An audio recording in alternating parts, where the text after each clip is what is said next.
The Great Escape from Alcatraz. Hi, my name is Frank Morris, and I escaped from Alcatraz. They said no one could escape Alcatraz. The guards called it the Rock for a reason. Cold, isolated, surrounded by icy waters and treacherous currents, it was supposed to be inescapable. But I've never been one to believe in impossible odds. It all started with an idea, a spark that wouldn't let me rest. I wasn't going to rot on this island like so many others.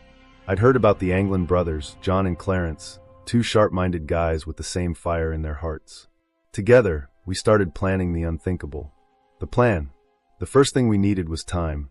Time to chip away at our cells without being noticed. Every night, after lights out, we went to work. Using tools we scavenged, a spoon here, a piece of saw blade there, we began digging around the air vents in our cells.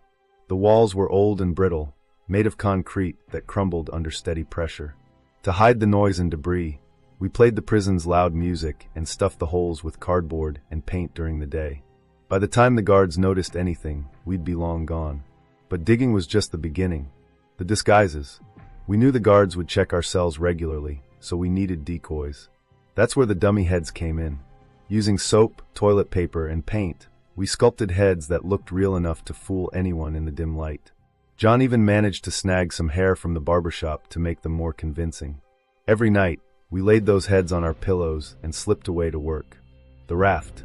Escape meant crossing the bay, and no one had ever survived the swim. The water was freezing, the currents deadly.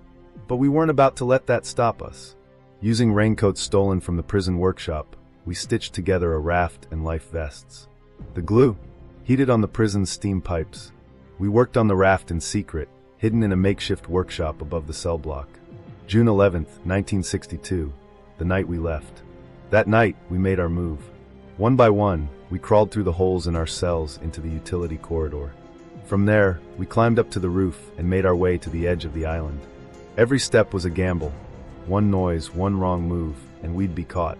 When we reached the shore, we inflated the raft using a concertina we'd rigged into a pump. The wind was cold, the water even colder, but we didn't hesitate. We pushed off into the darkness, paddling toward freedom. What happened next? The truth? That's for you to decide. Some say we drowned that night, pulled under by the merciless currents. Others believe we made it to shore and disappeared into the world, free men at last. There are whispers, sightings, even letters claiming we survived. Maybe we did.